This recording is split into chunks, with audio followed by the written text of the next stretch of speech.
Sistas fans, now this particular video is kind of a combination video instead of doing two separate ones. The first point, I dropped my pen because I'm looking on a notebook. Like, the first point is the question everybody's been asking since the promo, what was it, Thursday, Friday, when the promo dropped. Who's coming into the hotel room as Andy looks like she's rushing to grab her clothes and shoes and leave? Somebody comes out the door. What are you doing here? And the screen fades to black. Now, I've mentioned this online. I said what would piss me off is if we get to Wednesday night, we get to the cliffhanger ending of the episode. Let's just assume the cliffhanger ending is Andy and Robin, and something goes down to where Andy has to get rushed to get ready to leave, and then the door opens. However, we as an audience do not see who comes out of the door. We only, hear and see Andy's reaction and the screen goes to black. But the person coming out of the door, in my opinion, is definitely a male, based on the fact that when I look at the photo, and it's hard to tell because it's lit so dimly, that based on the lighting and the mirror, I believe this is a person in the restroom of the hotel room as opposed to a closet. So when the door opens, you see the light kind of reflecting off the mirror and whatnot. But again, it's so cleverly done. We're unable to tell who the person is, but I think Gary is the first person that comes to everybody's mind, due to the fact that when the door opens, we see a person pushing it open. And at first I'm like, wait, if this is a leg, then this is definitely a woman. But no, it's the person's arm holding the handle to open the door. And then based on the head, it looks like, this is a person with, a shorter haircut, as opposed to like, a woman like Gabrielle, the girl who had the threesome, or even Jasmine, who's known for her bangs. So it definitely appears to be an African-American male, because if it was a Caucasian male, I feel like it would be a little bit easier to see the person's face as the door was opening up. Now,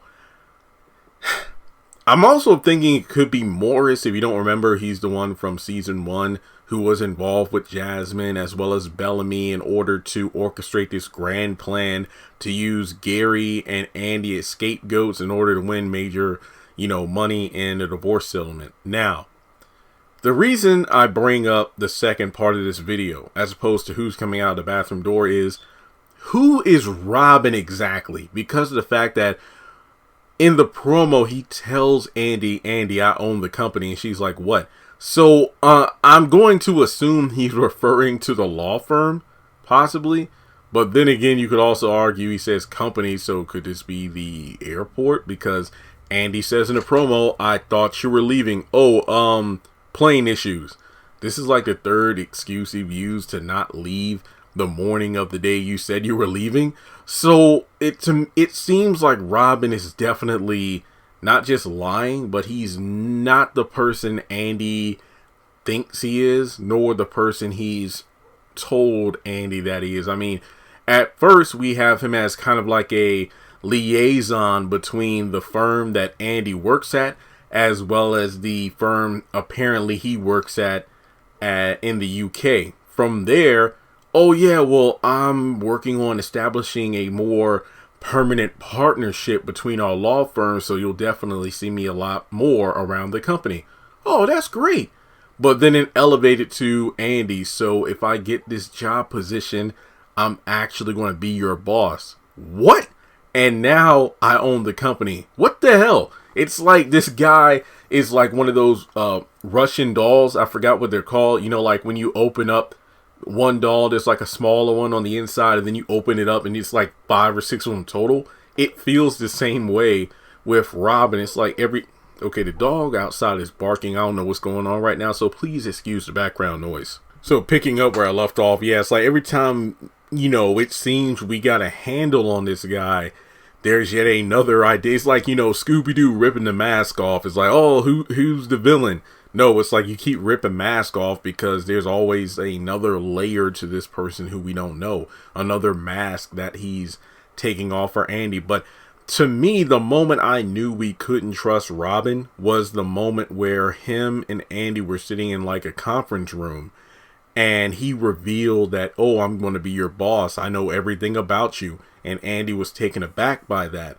And then from there, she felt, I guess you could say, simply, well, number one, at a disadvantage because of the fact that she feels so exposed, considering that Robin knows everything there is to know about her. And then he offered up information. He took out his phone and I guess you could say forwarded her probably like a bundle of articles and things about that on him, basically saying, oh yeah, you even know that I love avocado toast, in the morning or something like that. Basically, to me, I don't consider that to be genuine, simply because of the fact that, imagine you are at Starbucks. I'm just going to make up a scenario. Let's say you're at Starbucks and somebody approaches you and they want to sit down and get to know you because, hey, I caught you, you were in the corner of my eye and I wanted to come over here and just say hello and get to know you. And let's say that the moment that person sits down, you say, hey, I know everything there is to know about you. Do you know how spooky that would sound?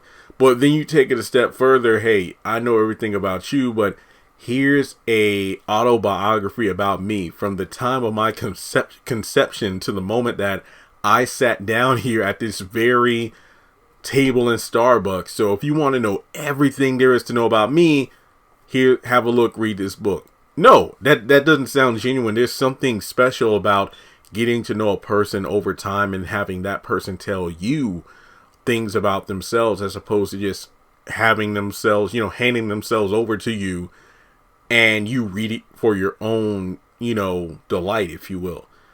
And I think back to the haves and the have-nots because this crap has happened twice to Candace. Once with Oscar/Brandon and once with Charles, aka Chucky. Both of these men knew their target before Candace could mark them. And whenever she was given information, like when Landon showed Candace information on Oscar, it turned out to be fake. And when Charles, well, even though Candace never did this, Charles kept telling Candace, look me up online to see all the things that I've been up to and I've covered up, even though we never got to see that. It just goes to show you that these people are never who they say they are, meaning that Robin is possibly a fraud, a phony. But it just seems a bit too, obvious that he's phony. Which goes back to season 1, where Andy was able to take down, well, technically season 2, Bellamy and Morris, who also worked at the law firm. Basically, you have two people who are trying to run a huge operation in order to come out with a lot of money. But when you think about it, Andy took off two powerful members of the legal system in her law firm. She just took them off the board, meaning that there's a power vacuum. Sure, you took them out of the way. You took out Bellamy, you took out Morris, but that could only mean that somebody even worse is going to show up in the future. Remember, Bellamy actually was going to give Andy a very sizable windfall. I forgot the exact amount. If it was like 500,000 or $1 million, it's like, Andy, if you just shut your mouth, if you don't say anything about me telling you to take this case with Jasmine and whatnot, here's this severance package that I am trying to convince the partners to give you, so then you can bow out gracefully. But Andy didn't want to do that. So this obviously the operation that Bellamy was a part of was so big, he was willing to give Andy this huge windfall. Hey, take this fall and you'll be taken care of, but fight against us and we'll make it even worse for you. At the end of the day, Leslie came through and was able to help out Andy in more ways than she could imagine. As a result, cleared her name, partially cleared Gary's name, and then Gary's like, yeah, my own lawyer took care of it. So from there, she was able to make partner. She was able to get a huge settlement. But just because Andy won, because right actually came through. It wasn't buried in the darkness, but right was brought to the light. And as a result, she got what she won.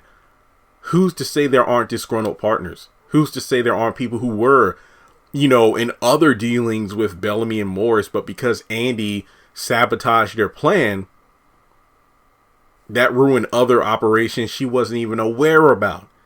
So all I'm saying is Robin could be in cahoots with Morris or Bellamy or just somebody else in the law firm. That's one of the weaknesses of Sistas, where season 1, it truly felt like we were in some deep shit. Well, mainly Andy, we were watching it. But the biggest conflicts that we see at the law firm is simply Hayden being Pam. You know how Pam is to Karen, very nosy. Hayden's doing the same thing, but to a stalkerish, level when it comes to Fatima and sabotaging Zach. I'd really like to see what the other people in the law firm have to say about Andy and the way she, came up, especially, when her name was being dragged through the mud, especially when, the feds showed up and everybody's like, wait, what's the FBI doing here? And basically one of the only black people in the law firm has brought disgrace on the law firm. But even though it's uncovered that there was an even bigger operation going down, there are probably some people that have a chip on their shoulder for Andy making it to the level she did because of this lawsuit. So I think that who's ever coming out of that door is obviously someone that Andy knows based off the way she said, "What are you doing here?" So who do you think is coming out of the door? And why? Is it because of the purpose of a threesome? Because Robin in the original promo back in August during the Sisters after show said, "We would like to do it again." We? Meaning that it's probably in relation to a threesome where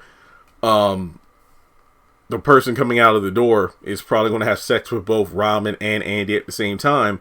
But then I'm also wondering why the hell Andy seems to be rushing to get out of the apartment. The hotel room.